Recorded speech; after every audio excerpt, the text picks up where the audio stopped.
La confesión de fe bautista en el párrafo segundo de la Iglesia dice: todos en el mundo que profesan la fe del Evangelio y obediencia a Dios por Cristo conforme al mismo, que no destruyen su propia confesión mediante errores fundamentales o conductas impías, son y pueden ser llamados santos visibles, y de tales deben estar compuestas todas las congregaciones locales.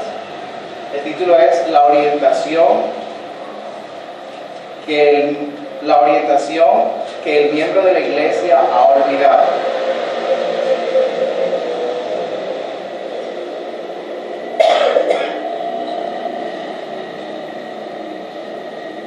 Hermanos, teniendo en cuenta que una iglesia local, como lo expresa la confesión de fe en el párrafo segundo de la iglesia, que dice que profesa la fe del Evangelio y obediencia a Dios, podemos deducir entonces que está compuesta de verdaderos creyentes, que son los miembros y que ahora viven bajo la guía y dirección del Espíritu Santo, pues son morada de Dios en el Espíritu. Es decir, que ahora el Padre y el Hijo mora en cada creyente por medio del Espíritu Santo, por lo cual en este acto de Dios, ahora en íntima comunión, el creyente está en la presencia de Dios todos los días, no solamente en el día del Señor, y que por consiguiente le ha sido dado la facultad y la libertad de conocer a Dios, y este conocimiento se va adquiriendo en la medida en que avanzamos en nuestra santificación, y que además cambia nuestras motivaciones, maneras de pensar en la comunión de los santos, es decir, en el día del Señor, en la vida devocional y en los estudios que hacemos teológicos, y sea en la iglesia o independientes. Tengamos en cuenta que nuestra orientación como creyentes está en el conocimiento de Dios, pues esta es la vida eterna, que te conozcan a ti, el único Dios verdadero, y a Jesucristo a quien tú has enviado. Veamos entonces tres aspectos importantes que debemos tener en cuenta como miembros de la iglesia local. Uno de los aspectos es como creyentes y el estudio que hacemos acerca de Dios. El creyente y el estudio de Dios. Debo admitir que para esta enseñanza utilicé 3 libros. Bueno, más adelante les doy los nombres para que el que quiera pueda profundizar en ellos. Hermanos, el que con frecuencia piensa en Dios tendrá una mente amplia. Tendrá una mente más amplia que el hombre que se afana simplemente por lo que le ofrece este mundo estrecho. El estudio más excelente para que ensanchemos el alma es la ciencia de Cristo. El apóstol Pedro dice: crezcan en la gracia y el conocimiento del Señor Jesucristo y este crucificado, y el conocimiento de la deidad en la gloriosa Trinidad. Nada hay que desarrolle tanto el intelecto, que magnifique tanto el alma del hombre, que la investigación devota, sincera y continua del gran tema de la deidad. Para los que no saben nada en cuanto a Dios, sencillamente, toda aquella persona que no ha creído en el Señor, que no ha recibido la gracia salvífica, este mundo es un lugar extraño, loco, penoso. La vida para esta persona se hace desalentadora y desagradable. Es una vida donde se va dando tropiezos, se va errando en el camino, como cuando una persona está con los ojos vendados, que va a romper la piñata, no sabe dónde está. Por así decirlo, sin el necesario sentido y dirección, y sin comprender lo que ocurre alrededor, nuestro entorno, no tenemos el entendimiento necesario, aunque Dios provee o Dios da intelecto al incrédulo.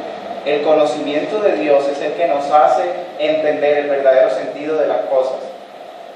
Quien obra de este modo, en no querer conocer al Señor, malgasta su vida y sencillamente su tendencia es a ir al infierno o al infierno.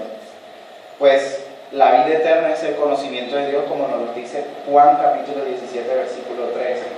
Y esta es la vida eterna, que te conozcan a ti, el único Dios verdadero, y a Jesucristo a quien has enviado. Ciertamente en nuestro sermón del domingo pasado veíamos con nuestro hermano Jeremías en Mateo capítulo 11 que Dios se otorga el derecho de dar el conocimiento acerca de sí mismo y de darse a conocer por medio de su Hijo Jesucristo, quien en ese momento se estaba presentando con su alabanza a sus discípulos, a quienes después, por obra del Espíritu Santo, les recordó las cosas que el Señor había hecho y hablado, y otras cosas más, en las que luego fueron escritas y documentadas hasta llegar a ser traídas a nosotros por el testimonio de las Escrituras, la palabra de Dios, la Biblia. Y es por eso, y es por medio de las Escrituras, amados hermanos, que solamente podemos tener la sabiduría y el conocimiento de Dios. Y añado que en ese conocimiento es donde nos humillamos ante la majestad de nuestro Señor, pues esta es su santa voluntad, como lo dice Jeremías capítulo 9, versículos 23 y 24. Así dijo Jehová: no se alabe el sabio en su sabiduría, ni en su valentía se alabe el valiente, ni el rico se alabe sus riquezas, mas alabes en esto el que se hubiere de alabar, en entenderme y conocerme, que yo soy Jehová, que hago misericordia, juicio y justicia en la tierra, pues estas cosas quiero, dice Jehová. En esa medida, hermanos, lo que tenemos que tener presentes es que solo a través de las Escrituras podemos obtener el conocimiento de Dios. No hay otro medio, pues por causa del pecado, nuestro conocimiento innato de Dios ha sido completamente deteriorado. Es decir, todas las religiones, todos los hombres muestran evidencia de la idea de Dios, la necesidad de adoración. El problema es que por causa del pecado, la imagen de Dios en nuestras vidas ha sido distorsionada, y el único medio que Dios ha establecido para conocerle y entenderle, y para que entendamos que a través de su creación le podemos conocer, es a través de la Escritura. En esa medida hay 5 aspectos que tenemos que tener presentes, 5 presuposiciones, es decir, 5 formas, 5 aspectos que debemos tener en cuenta en el momento en que estamos estudiando las Escrituras. Y estos 5 aspectos han sido sacados de la misma Escritura. Los teólogos dicen lo siguiente: el primer aspecto que debemos tener en cuenta es que Dios ha hablado al hombre y que la Biblia es su palabra, la que nos ha sido dada para abrir nuestro entendimiento a la salvación. Dios ha hablado al hombre y lo ha hecho a través de su palabra, la Biblia. El segundo aspecto es, y también es importante tener en cuenta este aspecto todos los días de nuestra vida, es que Dios es Salvador, que Dios es Señor y Rey sobre este mundo, que el Señor gobierna por sobre todas las cosas para su propia gloria, demostrando sus perfecciones en todo lo que hace, a fin de que tanto hombres como ángeles le rindan adoración y alabanza. Dios es Señor y Rey sobre este mundo. El tercer aspecto es: Dios es Salvador. El Señor es el único que es activo en su amor mediante el Señor Jesucristo, con el propósito de rescatar a todos los hombres que Él ha destinado para salvar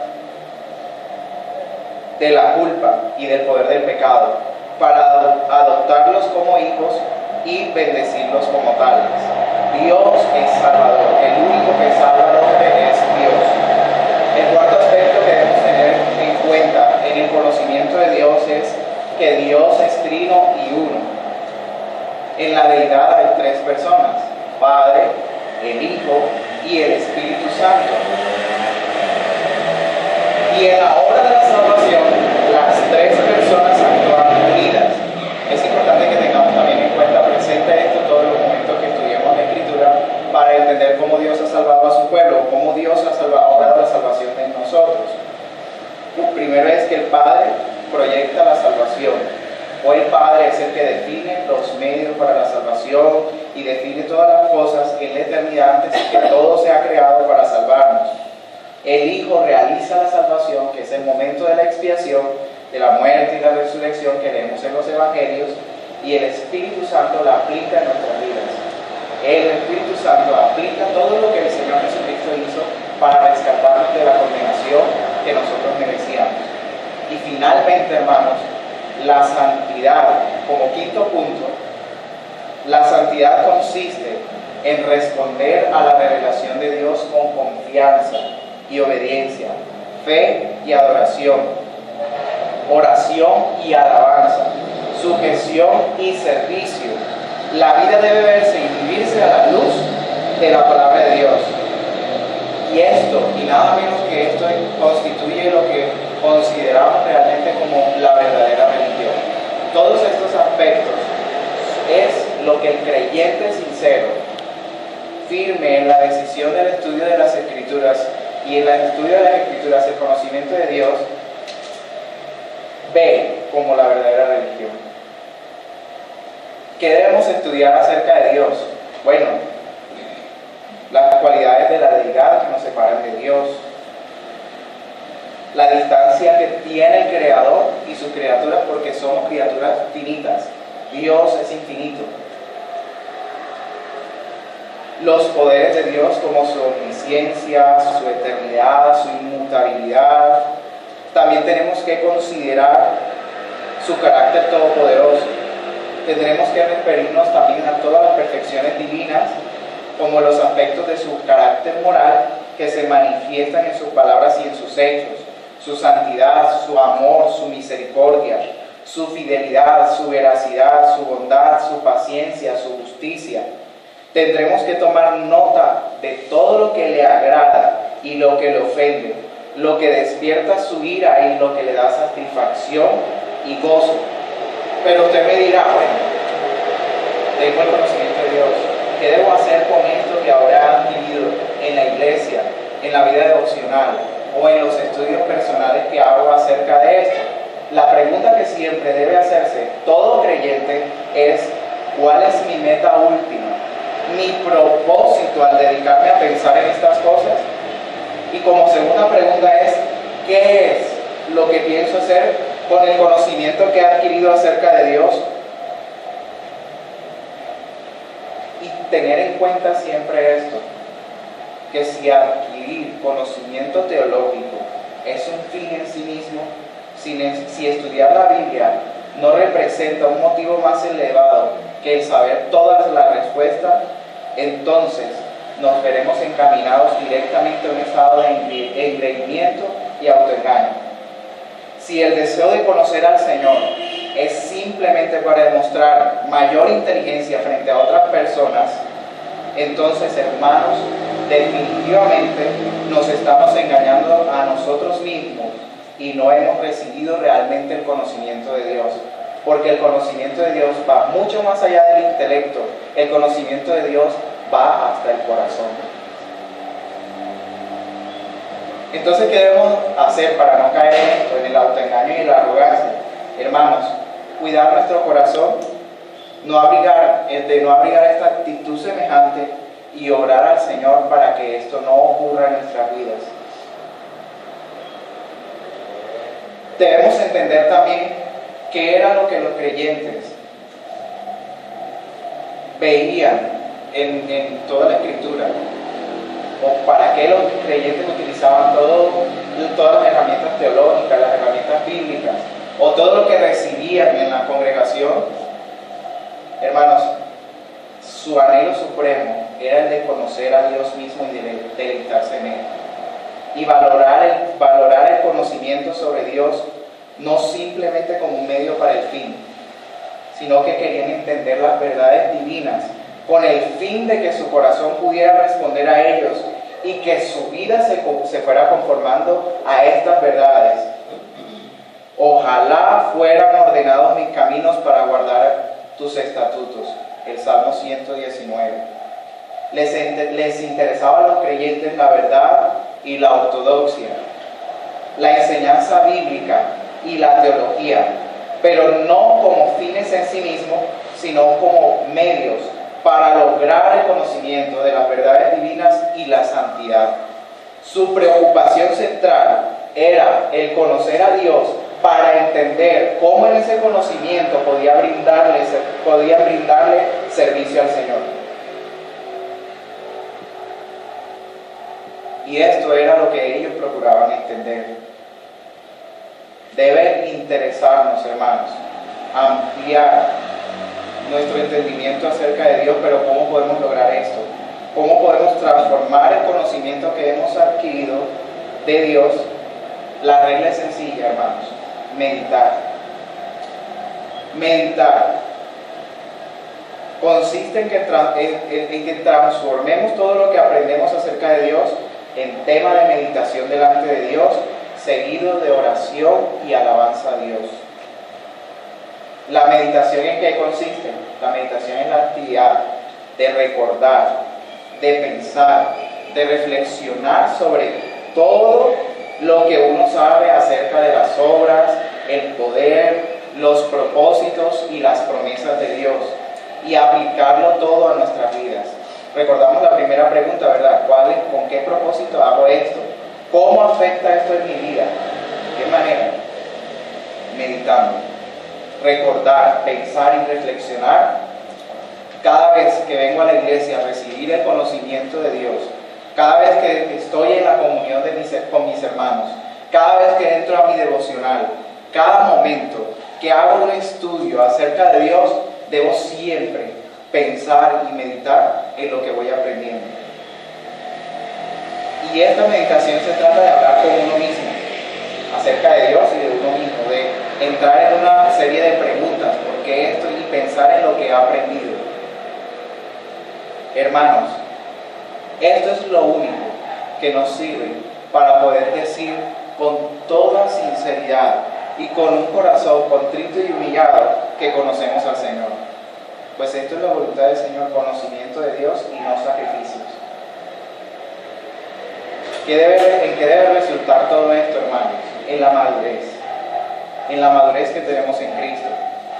Los que realmente han conocido a Dios nunca piensan con amargura sobre lo que podría haber sido, jamás piensan en lo que han perdido, sino solo en lo que han ganado, como dice Filipenses capítulo 3, versículos del 7 al 10. Cuantas cosas eran para mí ganancia, las he estimado como pérdida por amor a Cristo, escribe Pablo. Y ciertamente aún estimo todas las cosas como pérdida por la excelencia del conocimiento de Cristo Jesús mi Señor, por amor del cual lo he perdido todo y lo tengo todo para basura para ganar a Cristo y ser hallado en Él a fin de conocerlo. Pablo dice que estima las cosas que perdió como basura. Él no quiere decir simplemente que no las considere valiosas, sino que tampoco las tiene constantemente presentes en su mente. La pregunta es: ¿qué persona normal se pasa el tiempo soñando nostálgicamente con la basura? Casi siempre nosotros pensamos en las cosas que hemos perdido y lo que pudiéramos haber logrado, y nos llena de insatisfacción y desesperanza. El verdadero creyente no piensa en estas cosas. Su mente está tan ocupada en deleitarse en Dios que estas cosas no tienen importancia. Entonces, veamos las cosas. Se deduce entonces que primero, que el interés en la teología, el interés en la teología, el conocimiento acerca de Dios y la capacidad de pensar con claridad y hablar bien sobre temas cristianos no tiene nada que ver con el conocimiento de Dios. Porque el hecho de que busquemos conocer a Dios no quiere decir que buscar las herramientas para entender al Señor o buscar la forma de aumentar nuestro intelecto para poder hacer ejercicio bien no significa que sea malo, pero hacer el ejercicio no nos brinda conocimiento de Dios, sino que el conocimiento de Dios se ve en la medida. ¿Cómo sabemos nosotros que conocemos del Señor? En la medida que presentamos madurez. Si no presentamos madurez como creyentes, podemos tener toda la inteligencia del conocimiento de Dios, pero con seguridad puedo decirles que no conocemos todavía al Señor. Todos podemos decir: yo conozco al Señor, Y qué bueno que estemos aquí en una iglesia que se preocupa por presentar la verdad bíblica. Pero la pregunta es si realmente nosotros conocemos al Señor. Entender qué efectos tiene sobre el hombre el conocimiento de Dios nos brinda las pautas para saber si realmente somos maduros en cuanto al conocimiento de Dios.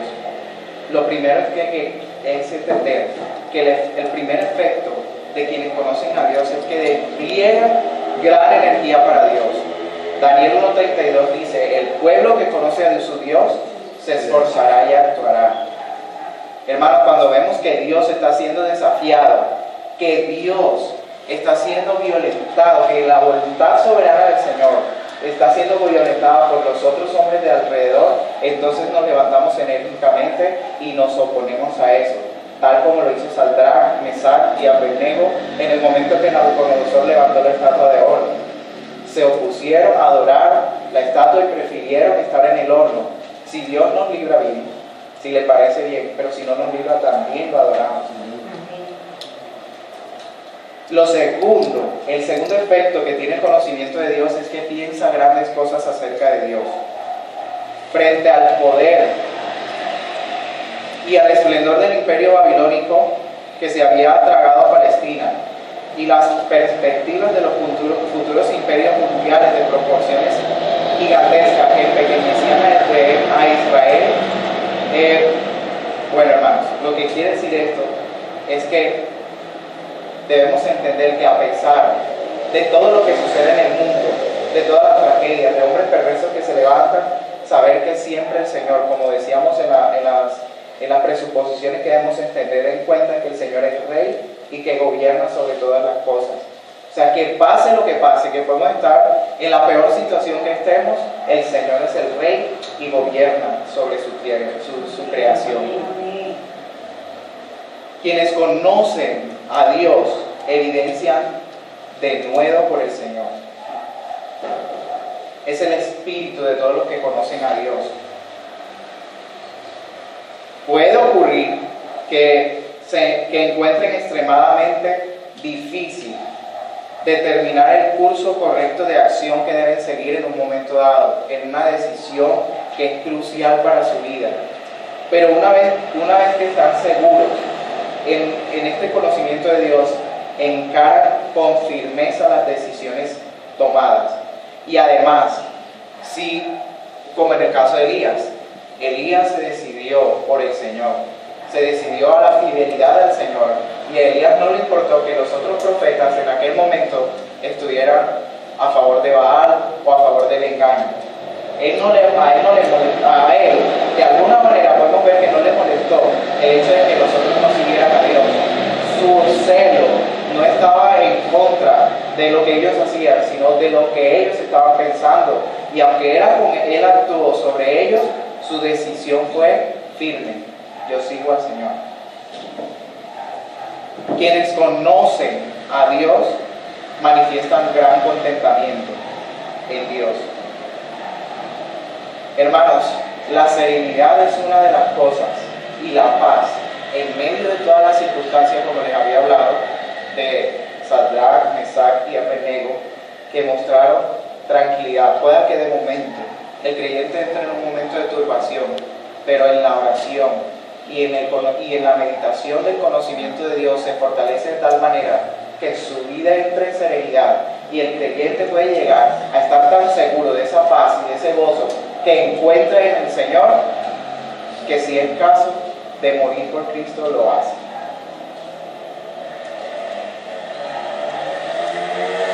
Deseamos tener esta clase de contentamiento en Dios, hermanos. Tenemos que reconocer en qué medida carecemos del conocimiento de Dios. Reflexionar si realmente conocemos al Señor. Segundo, debemos buscar al Señor. Cuando estaba en la tierra, el Señor invitaba a los hombres que lo acompañaran. De este modo llegaban a conocerlo, y a través de él a conocer al Padre. Solamente los que han buscado al Señor Jesús hasta encontrarlo, porque la promesa dice que cuando le buscamos de todo corazón, indiscutiblemente lo vamos a encontrar. Son los que pueden pararse ante el mundo para dar testimonio de que han conocido a Dios. Podemos venir al Señor humillados y con armonía de espíritu, si es necesario, para rogarle que Él abra nuestro entendimiento acerca de su conocimiento. Y finalmente, hermanos, este conocimiento no solamente cambia nuestro corazón, sino también, como decía primero, cambia nuestro intelecto y nuestra forma de ver el mundo. El conocimiento de Dios cambia la visión del creyente respecto al mundo. Todos estos que han conocido a Dios, entendíamos anteriormente, y que ahora pueden pararse ante el mundo con firmeza, poseen la responsabilidad delante de su Señor de inundar la tierra con su gloria.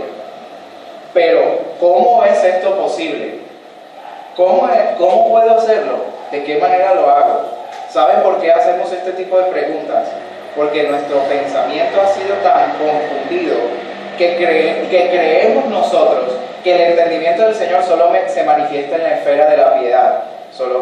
Nos convertimos en católicos romanos.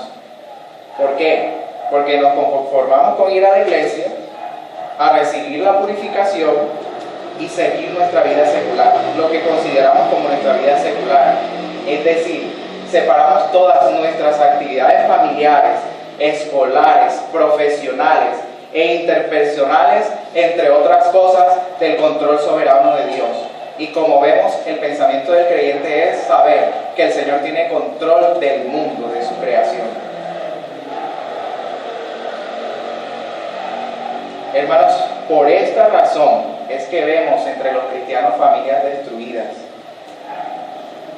estudiantes con pensamientos contrarios a las Escrituras, creyentes afirmando y creyendo todo lo que escuchan y opinando con los pensamientos de artículos, revistas, novelas, que no solamente ejercen influencia muy fuerte en nuestro modo de pensar, sino que significan la pauta a seguir de nuestra vida y no lo que el Señor piensa. Cada aspecto anterior mencionado, hermanos, queda dentro de lo que se conoce como los 5 ciclos principales de la vida, que son la familia, la política, la religión, la ciencia, el arte y lo que entendemos acerca de lo que puede pasar en el futuro. Nuestro pensamiento está tan dividido y olvidamos que el Señor gobierna su creación, y debemos entender que aunque ésta ha sido afectada por el pecado, conserva la estructura que el Señor ha establecido.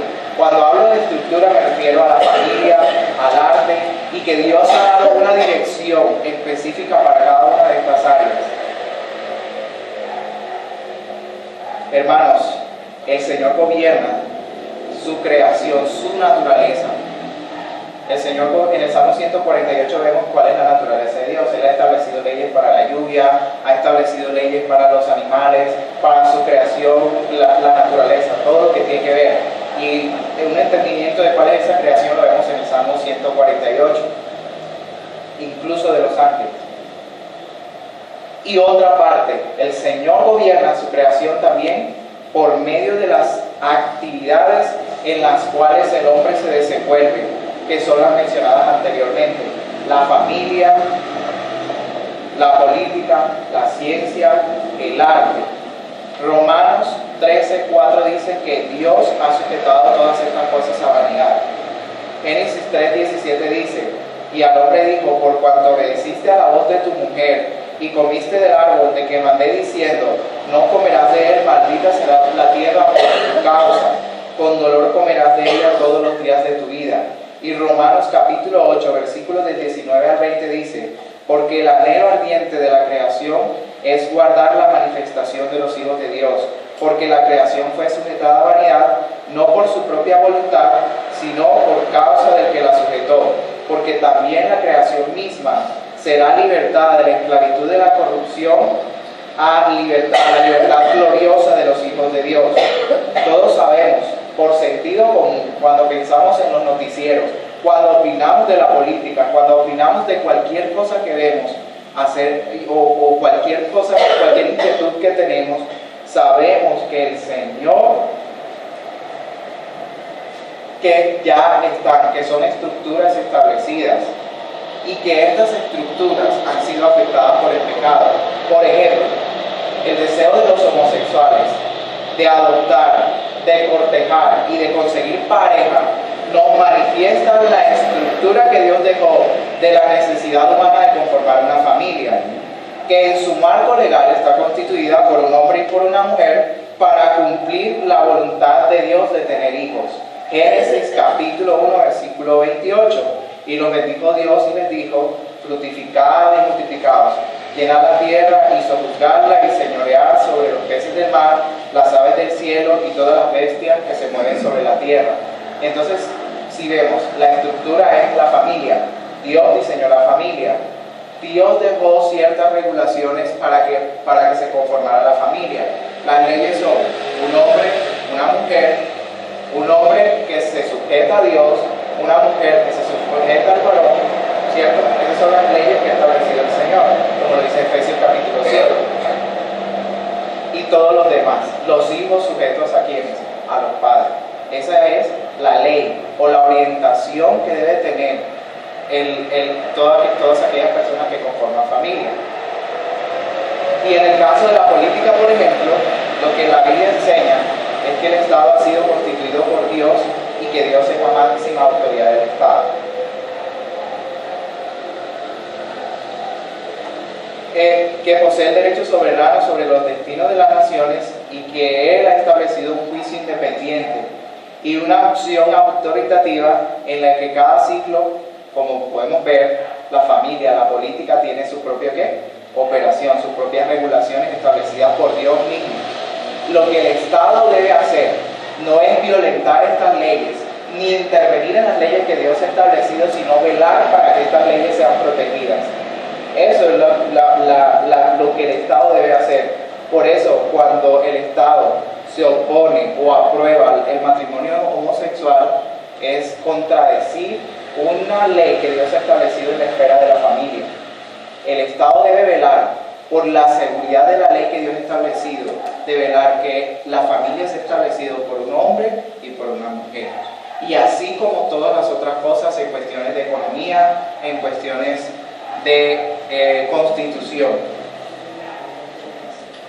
Romanos 12:1 dice: así que, hermanos, os ruego por la misericordia de Dios. Pero aún sabiendo que Dios ha establecido estas cosas, a pesar de que sabemos que el Señor ha ordenado, ha hecho esta estructura, porque somos creados a imagen y semejanza de Dios, somos tan perezosos que el pensamiento de que habrá un rapto, o que las cosas irán de mal en peor, o peor aún, buscamos nosotros por nuestros propios medios de acabar con la pobreza, nos han hecho distanciar realmente de la voluntad de Dios para nuestras vidas o para todas las áreas de la vida que enseña en su Escritura.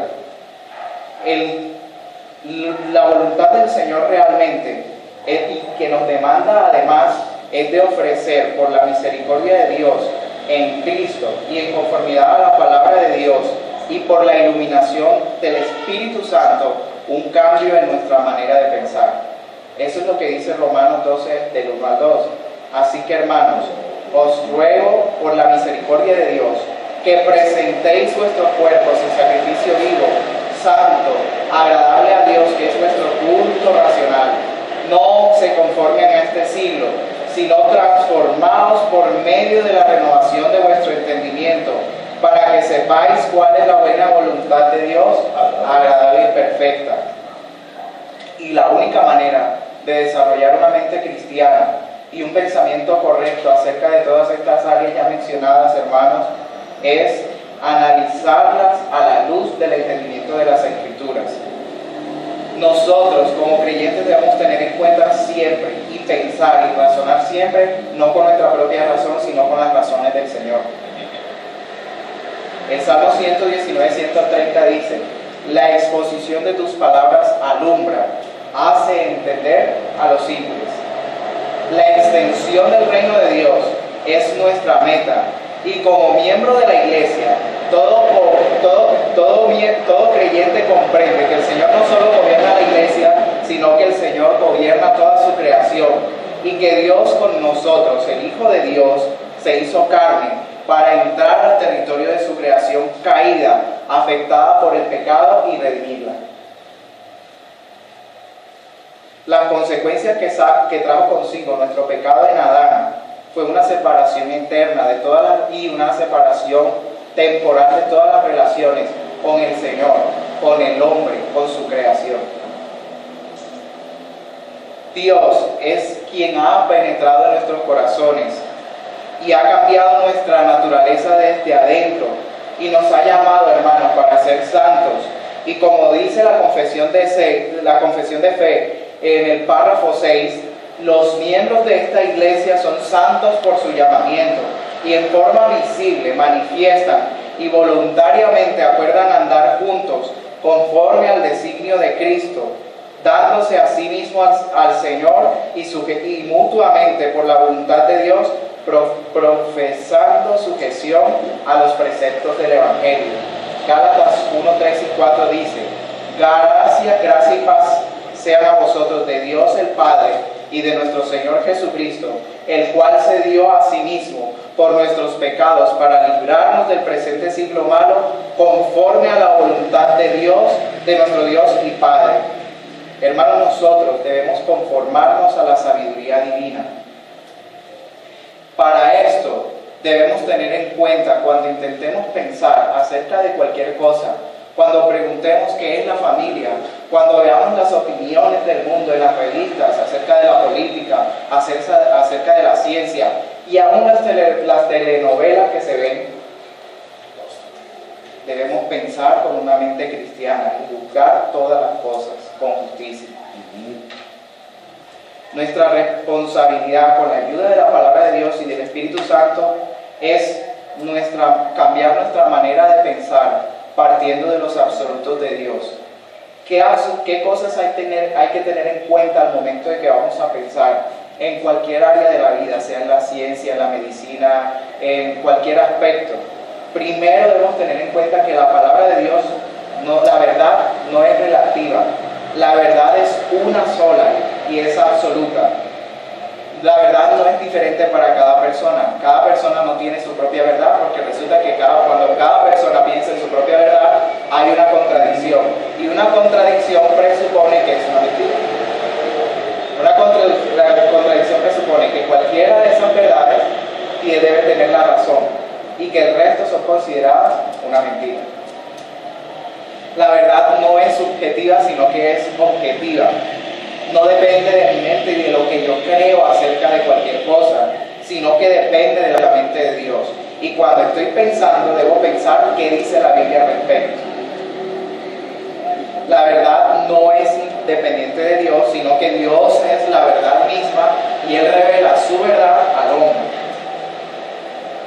Cuarto, no hay verdades sueltas que yo pueda conocer sin la ayuda de Dios. Es decir, yo no puedo pensar como piensa el escritor de la telenovela tal. Yo no puedo pensar como piensa el científico tal. Yo no puedo pensar como piensa el político tal, sino que debo pensar con la verdad de Dios y sujetarme a ella. La verdad, lo que no está de acuerdo con la mente de Dios, debo rechazarlo por completo. Y por último, la verdad es eterna. Pero ustedes me dirán, bueno, ¿cómo hago? ¿Qué ejercicio hago? Como cristianos estamos en un mundo rodeado de hombres que consciente o inconscientemente poseen su propia filosofía. La palabra filosofía significa amor a la sabiduría. La pregunta en cuestión es, ¿amor a qué clase de sabiduría? La respuesta la tiene Santiago 3:5. La sabiduría humana es influenciada directamente por Satanás. O sea que el hombre incrédulo ama la sabiduría que viene del mismo infierno. Sin embargo, la gracia de Dios nos ha librado, hermanos, llevándonos a amarlo en su sabiduría. Cristo es sabiduría de Dios, poder de Dios, justificación y santificación. Y es Dios mismo quien da la sana sabiduría para que con la lente y el pensamiento ordenado de Dios podamos desarrollar una forma santa, sabia y justa de ver el mundo. Un hermano que se llama Richard B. Ramsey, del libro Integridad Intelectual, sugiere unos pasos que les voy a citar para que usted pueda tener en cuenta al momento de pensar. Primero, lo que usted debe hacer es hacer preguntas. ¿Cómo? Hacerse preguntas. Cuando usted vea algo, cuando usted lea un libro, lo primero que debe hacer, se hacen preguntas. Usted va a adquirir conocimiento acerca de todo lo que ve, de todo lo que hace. Antes de realizar nuestro estudio, antes de dirigirnos, esto requiere de algo serio y sincero.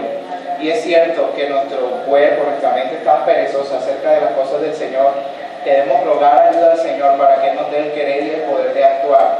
Y debemos hacer el ejercicio, porque si no lo hacemos, estamos pecando contra el Señor. Y estamos haciendo que este mundo cada vez se llene más de tinieblas y de oscuridad. Examinar la enseñanza bíblica. Después de que usted se haga una pregunta, o de que usted vea lo que vea, lea lo que lea, escuche lo que escuche,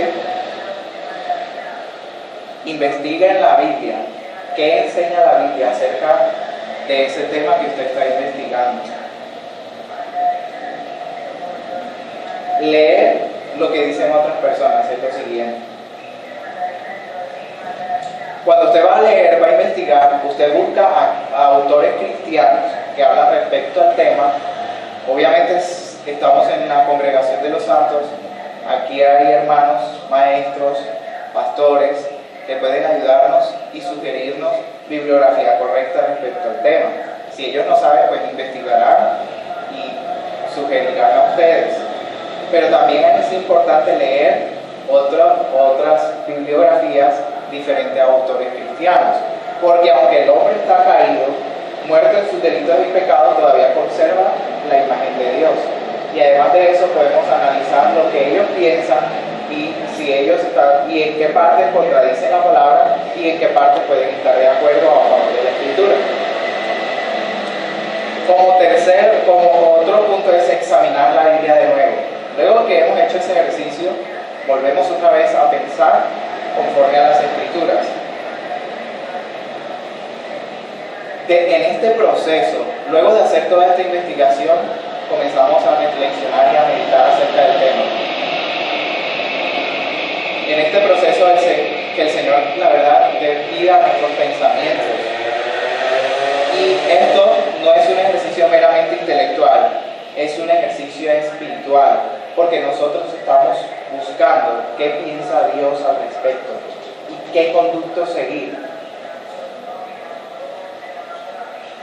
Debemos consagrar nuestros pensamientos al Señor y pedir su sabiduría. En este momento comenzamos a orar y a rogar al Señor que nos libre del error, que nos libre del engaño.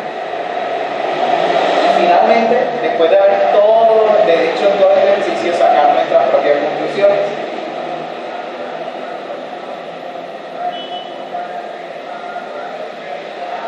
Probablemente, por causa de todavía el pecado remanente que mora en nosotros, podamos equivocarnos en algunas cosas, pero con este ejercicio, seguir haciendo el ejercicio para seguir corrigiendo si es necesario.